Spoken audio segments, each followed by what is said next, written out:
Συνεδρίασε στο Μεσολόγγιο το Διοικητικό Συμβούλιο της ΤΕΔ και των Λοακαρνανίας, όπου πάρθηκε τελικά απόφαση για τον ορισμό εκπροσώπου στην Επιτροπή Παρακολούθησης του ΠΕΠ Δυτικής Ελλάδας, Πελοποννήσου και Ιωνίων Νήσων. Να θυμίσουμε πως το θέμα είχε απασχολήσει το Διοικητικό Συμβούλιο και σε παλαιότερες συνεδριάσεις, χωρίς όμως να πάρθει οριστική απόφαση.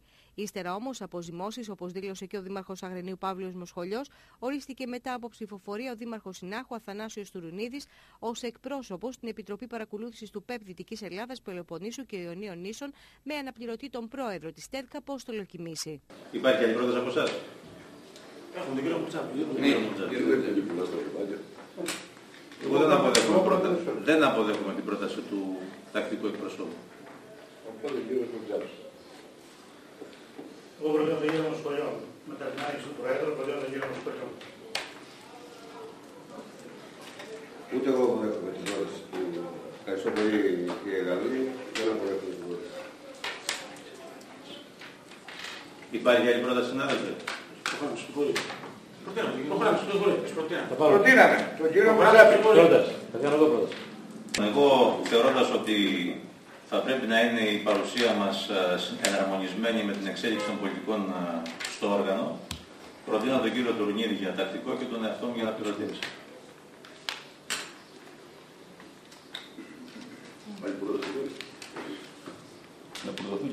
Εμείς παραμένουμε στην πρότασή μας. Με μέσα στην πρότασή σας. Υπάρχει άλλη πρόταση?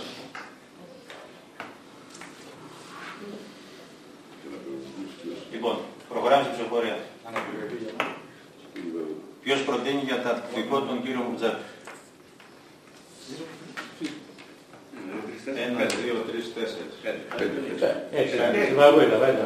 5. Τον κύριο Τουρουνίδη. Όλοι οι υπόλοιποι. Έχετε πρόταση αναπληρωτή?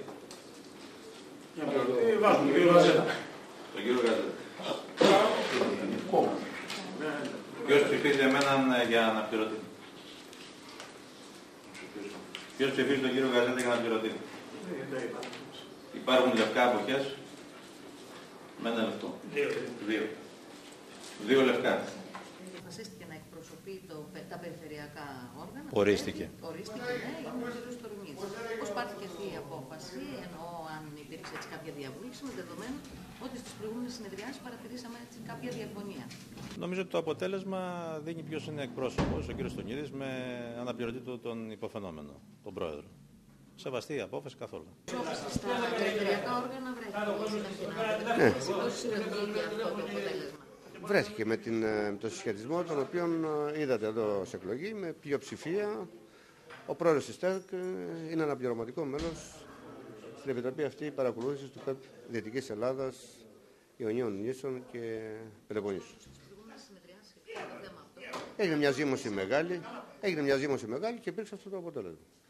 Και νομίζω ότι είναι ένα αποτέλεσμα το οποίο καθορίζει, αν θέλετε, ή χαρακτηρίζει και όλη την λειτουργία της ΤΕΔ στο νομό του Λαδονονίας. Επίσης, τα θέματα που συζητήθηκαν στη σημερινή συνεδρίαση του Διοικητικού Συμβουλίου της ΤΕΔ και των Λοακαρνανίας αφορούσαν τη συζήτηση για την ανασυγκρότηση της αυτοδιοίκησης και του κράτους, τη συμμετοχή εκπροσώπων της ΤΕΔ και των Λοακαρνανίας στο συνέδριο της ΚΕΔ και με θέμα η πρόκληση μιας νέας μεταρρύθμισης της πρωτοβάθμιας τοπικής αυτοδιοίκησης, συζήτηση για την συγκρότηση συντονιστικού νομαρχιακού οργάνου τοπικών συμβουλίων νέων, επικύρωση απόφασης της Επιτροπής Αξιολόγησης Προσφορών για τη σύνταξη του τοπικού αναπτυξιακού προγράμματος των Δήμων Νομού Λοακαρνανίας. Κρίσιμα για το νομό και για τη χώρα το θέμα το οποίο αφορά τις συνενώσεις, τη λεγόμενη μεταρρύθμιση.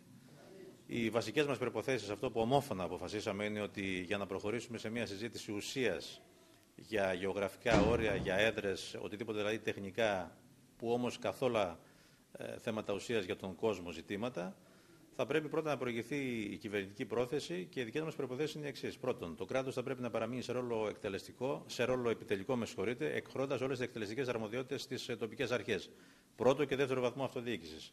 Που για μας ο δεύτερος βαθμός θα πρέπει να είναι η περιφερειακή αυτοδιοίκηση, εκλεγμένη σε όλα τα επίπεδα, χωρίς έμεσες εκλογές και με δυνατότητα διαχείρισης του τετάρτου κοινωνικού πλαισίου στήριξης, δηλαδή του Εθνικού Στρατηγικού Πλαισίου Αναφοράς. Ο πρώτος βαθμός θα πρέπει να είναι ισχυρός Δήμος, με μέσα, με ανθρώπινο δυναμικό, με μέτρα πολιτικής που θα διευκολύνει τη λειτουργία του, με την γραφειοκρατία συρρυκνωμένη στον απόλυτο βαθμό και κυρίως με αποκέντρωση ενός σημαντικού τμήματος του ΑΕΠ, του ακαθάριστου εθνικού προϊόντος, θεωρούμε ότι ένα μίνιμουμ θα ήταν το 40% του ΑΕΠ προς τις τοπικές αρχές, γιατί μόνο έτσι μπορούμε να συζητήσουμε ότι κάνουμε μια ουσιαστική μεταρρύθμιση στη χώρα. Το χωροταξικό, εγώ νομίζω ότι επειδή η χώρα μας θα διέπεται από τις αρχές και τους κανόνες του χωροταξικού που θα ψηφιστεί τουλάχιστον για τα επόμενα 30 χρόνια, οφείλουμε να έχουμε ξεκάθαρη θέση ο καθένας.